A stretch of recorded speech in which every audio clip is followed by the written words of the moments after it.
Welcome to a special edition of AFRINITY Connect with me, Wilfred Adams. And this 2025 is a special edition. And I've got my brother from another mother talking about Kuda, all the way from the land of, we say, Mugabe of blessed memory, Zimbabwe precisely. He's a social commentator, an average farmer, but he's right here in the UK, United Kingdom. Of course, we're reaching you live from the UK.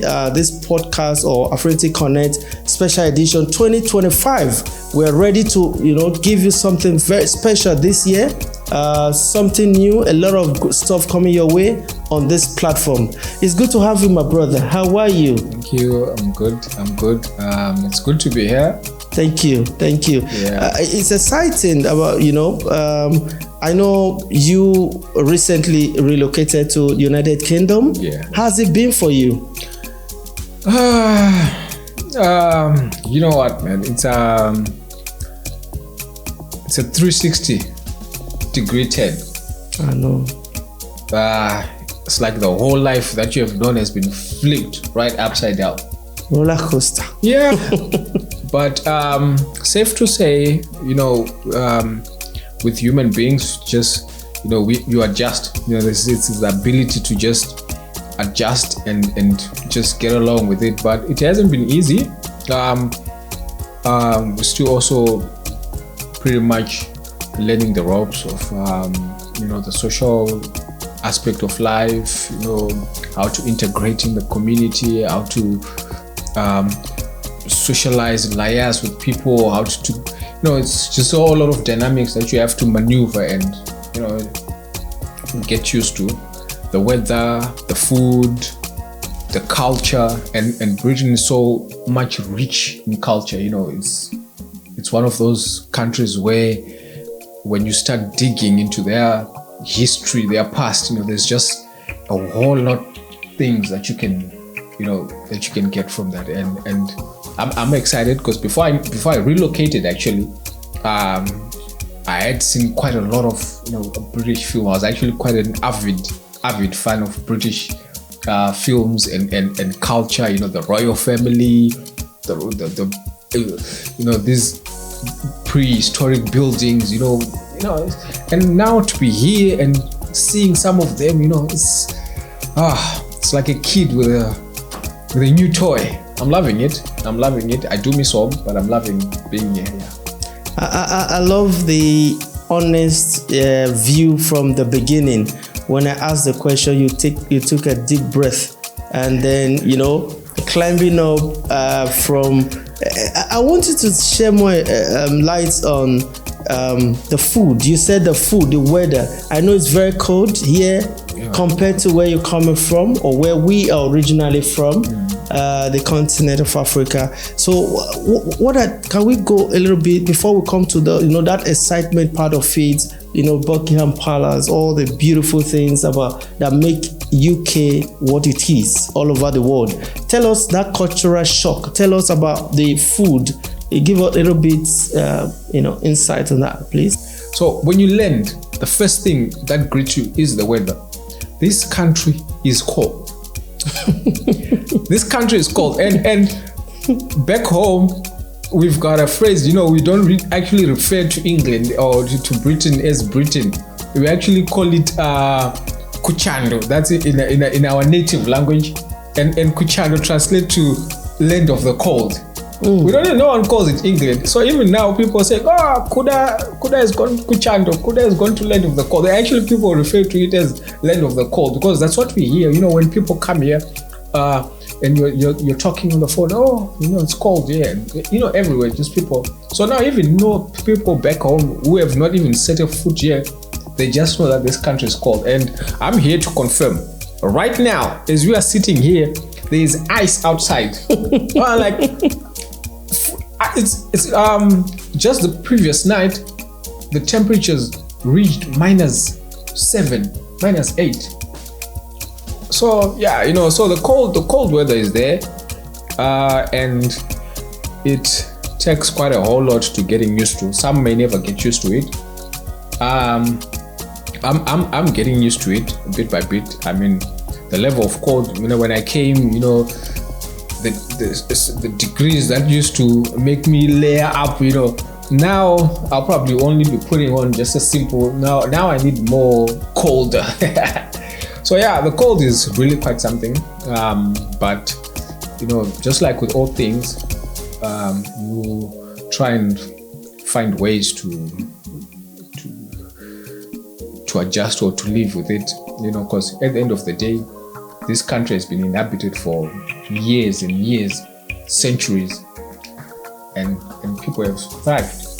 So yeah, and us as Africans, really, we get to a place, we always find ways to survive. So yeah, so with the cold part, I think I can't stress that. That's the first thing that's gonna greet you. And now the second one, you talked about the food. That's another sigh.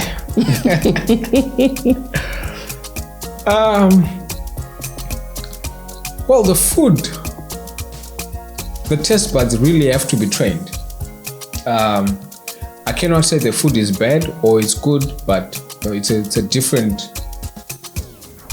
It's different, yeah. Not say it's a different, but it's different.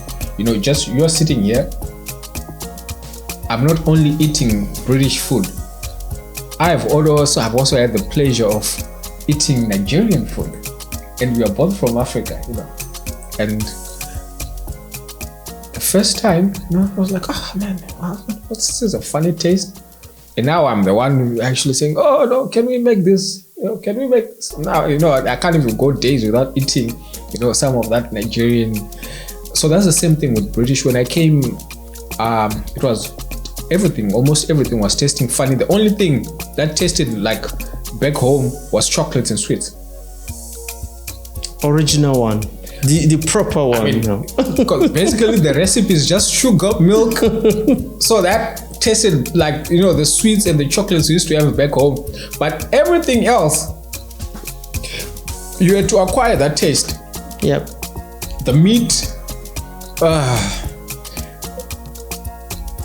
and they've got all sorts of cuisine, different recipes, chicken curry, this curry, this, that, and it's just a buffet of choices, and you don't really know where to start. You touch this, I really love bacon, British bacon.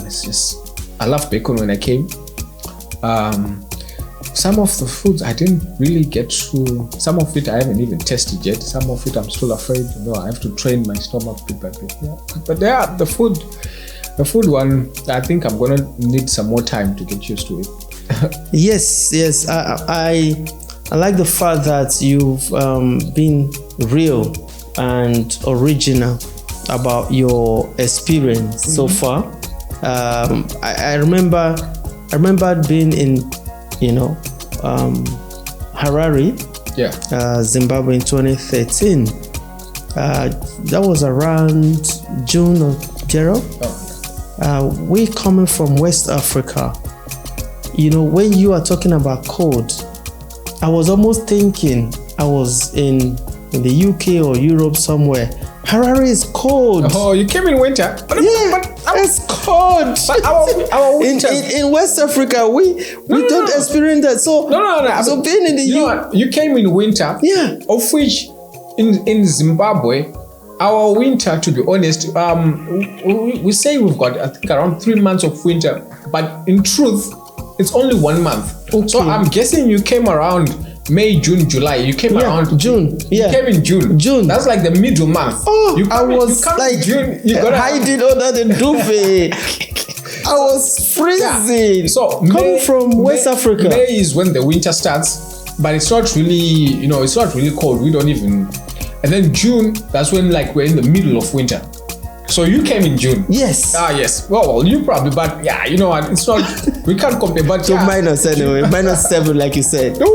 Yeah, and then you have to scrape the cars every morning. You need to right about now in the morning. You have to find a way the ice or scrape the ice before you can heat up the car to move. That's what it is. But yeah, you came in winter. Well, we do have cold winter sometimes, but it's nothing compared, because in Zim, for example, our winter, we're ranging at if it's the coldest day, we're ranging at maybe 8-9 degrees. now compared to here, just right now, I think it's -3. Wow. So yeah, we would have if you're in June, you just come in June, you're probably gonna have to bring a jacket or something. But I can walk like this in June in Zimbabwe. I can. do that. I can't. Do you have winters in West Africa, like in Nigeria? When is the winter season? Nigeria, Ghana, Gambia, throughout most of the West African countries, what we experience is nothing compared to the cold that you've. So what ours is extremely hot. We more or less have a temperate weather where, if it's raining and it's either cold inside. I'll share experience between. I've been privileged or fortunate to be in these West African countries like Gambia to Sierra Leone. So the difference between Nigeria and Gambia and Sierra Leone or Nigeria, in Nigeria, for instance, when it's raining, especially the western part of Nigeria, not the up north, that's another ball game entirely. So it's the weather. When it's raining, it's cold inside. Oh, okay. But when you go to places like maybe other like Mali or Gambia, when it's raining, it's humid, it's hot inside. Inside. You guys are close to a desert. Yeah. Up there, isn't it? Yeah. So some deserts up there. Yeah. So generally, I can't say we experience that extreme coldness, but in Gambia, other places, it's a bit cold at times, but it cannot be compared to what is happening here and in southern part of Africa. Yeah, it's extremely cold there. Yeah, well, in southern part, we've got Botswana. Botswana's got a desert. There's a desert there, and there's Namibia as well. And then we've got Zimbabwe, Zambia. These are landlocked countries. They've actually got, and then we've got Malawi. Also, it's also got cold winters as well. Just a bit of cold winters, but it's mostly sunny. Then we've got South Africa. South Africa's weather now is more temperate. You've got all kinds. It's like the tropicals. South Africa has got this. I think it's the Indian Ocean. Yeah. So when you're in Cape Town, it can be totally different weather. Actually, sometimes they even get snow. Oh, wow! Once in a while, they do get some snow there, but. Yeah, but Southern Africa in general, we've got I think 4 seasons, which really are. But I think we've got sun more times than not. Now let's also talk about all the exciting things, all the life-changing moments that you've got since you've entered the land of the King. I would have loved to come whilst the Queen was around, but. Okay. The King, we have known the King ever since he was, or ever since we were born. We've also known there was Prince Charles, and now he's the King. And it's exciting, really. Sometimes the aura, when you're in England, I had the opportunity and the privilege and the honor of visiting Buckingham Palace. Oh, man. In my life, if there's a place that you go that's got an aura of royalty. The moment you go to Buckingham, you don't even need a tour guide. The moment you steps in the gates of Buckingham Palace, the aura will greet you like, what? This place is royal. You just feel it. You just feel even just the environment. It's just history. The Buckingham Palace. Like kings, different kings, queens have lived in this place. The moment you step there, you just feel the aura like I'm now in a different place here, and it was magical. It was magical. I loved it, and we got to see a lot of things there, and changing of the guard. You see these guards in their big ass uniform, and they're marching, and this band, and it was a good experience. We also got to went to the Tower of London, and my personal favorite British monarch is Henry V11. I think it was Henry VI. Very notorious king. And I've enjoyed him ever since I was back home. I used to watch films that were made about him. There's a lot of films made about him. I think if you ask any British citizen, they will tell you that Henry was the most notorious monarch in British history. He was married to 5 wives. He married 5 wives. Out of those 5, he killed 4. Executed them. And 2 of them, they're actually buried in a church, the Tower of London, where they were executed. So imagine all that, and you have been seeing this in the films, and now you are at the place where it actually happened. And you're here. This is where Henry's wife Anne Boleyn is buried. This is where Lady Jane Grey is. And for me, it's just. And then we got to walk in. Now we go to where the crown jewels are. You're seeing this is the crown that is worn when a monarch is being inaugurated. The king was wearing this when he was inaugurated this king. It's there and it's real. And the African in me was like, are these people not afraid of thieves? Because it's pure gold. It's gold everywhere. You walk in there, you're seeing all sorts of. That's why it's called the first world. That's why it's called. People come to learn. When they say first world, it's security at its peak. Have you been to the Windsor Castle? Because you're talking about the royal, and have you been to Windsor, like the castle? Initially, we had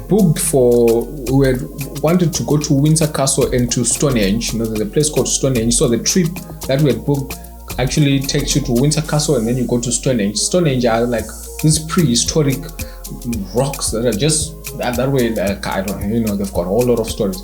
So eventually, it was full on the day that we wanted to go. We couldn't find bookings for Windsor, but it's actually on my to-do list. Yeah, good. Because there's Windsor Castle, and also need to visit the British Museum. I know I'm going to find out a lot of that. British Museum is just, and the British Museum of Science and not. It's just so yeah. Those I still got a couple of things. I mean, and also whilst you were interacting with these British people, say, "Oh, have you been there? Have you been to Shrewsbury? Have you been to York?" And the list keeps growing, because like I was saying, British is just the whole country is just a museum. Yes, I think that's why all over the world people want to visit these historical sites, historical places, these monuments. Dated centuries, like you said, decades upon decades, cent millennium. People have come from far and wide, from east to west, north, south, just to come and see, that credo, of how was this, United Kingdom was able to conquer, was able to go far and wide and have, was able to, from here, take charge of so many. I know you love to. Great British Empire. Yes. So we'll stop it there. There's so much to be discussed, so much to talk about the United Kingdom. We serve the brother here from another mother, Kuda, a social commentator. We'll be discussing a whole lot on this AFRINITY Connect with me, Wilfred Adams, because we'll also be having other guests. But I can assure you, 2025 will not be the same, because we'll also be diving into Africa. We want the best for the world at large, not just Europe, not just Africa, not just America, but we just want a world where everybody live in peace. Yeah, well, that's true. Yes. That's true. So I know we got your last words before we round up on this maiden edition of AFRINITY Connect podcast, as the case may be. That's the good thing about moving from one place to another is you open your eyes. Like Nigerian says, shine your eyes. You get to see different cultures, different. Here the work ethic is, we are not working in Africa. When you're back home and you say, "Oh, I'm tired from work," That's a lie. We're not working. When you come here and you come back home and you say, I'm tired from work, my brother, you would have squeezed all the juice in your body. Trust me when I say this. When you wake up and you go to work, by the time you come back and you say, I'm tired, I will believe you. Now, when I go back home and someone comes and say, I'm tired, I'll just probably look and say, my brother, you don't know what you're talking about. So, the work ethic here is just on levels that I have not seen. You have to earn. You have to earn every penny that you get. But the good thing about it is, once you work for it, you get it. That penny is there. And it buys. Not as it used to, like what other people are saying who have been here for some time, but in the end. So yeah, it hasn't been easy, but I can tell you, sometimes we just have to admit that the positives, ultimately, they may outweigh the negatives. And so far, I do miss a whole lot of things from back home, but I will not complain about my host country. It's got its challenges, but it's a place that I can see is somewhere I can rest, pursue, develop myself, and in the future, should I decide to go back home, I'll be an enhanced person. I'll be a more better version of myself than I was when I first left home. So I still look forward to learn. I'll be back. I'll be telling my experiences as we move. I mean, we're gonna be on Affinity. We're gonna be doing this, and each time I'm gonna tell you my experiences, because I have not even scratched the surface. It was just only. But I do know. We're just gonna enjoy and you just explore and encourage others to also spread their wings and seek out new adventures. It's an adventure and I'm looking forward to it. Thank you. Thank you very much. It's an honor, a privilege to have you, and I know we're going to be right together. This is 2025, and we're also going to ride with you, our viewers out there, because without you out there, we will not be here to do the proper analysis for you. We'll give you our honest take about issues. I love the summary where he's talking about when people work here in the UK, is proper work. Just to add to that, it's not all about the glitz and glamour. All the Buckingham Palace we're talking about, all the good things we're talking about the UK. Remember, when we're talking about that call, one thing we did not also tell you is that your employer does not know about code, doesn't know about ice. You must make sure you remove those, scrape that ice out in the morning. You must make sure you get to work. The road is there, the government is working, they're putting salt, splashing salt all over the places. So there's no excuse.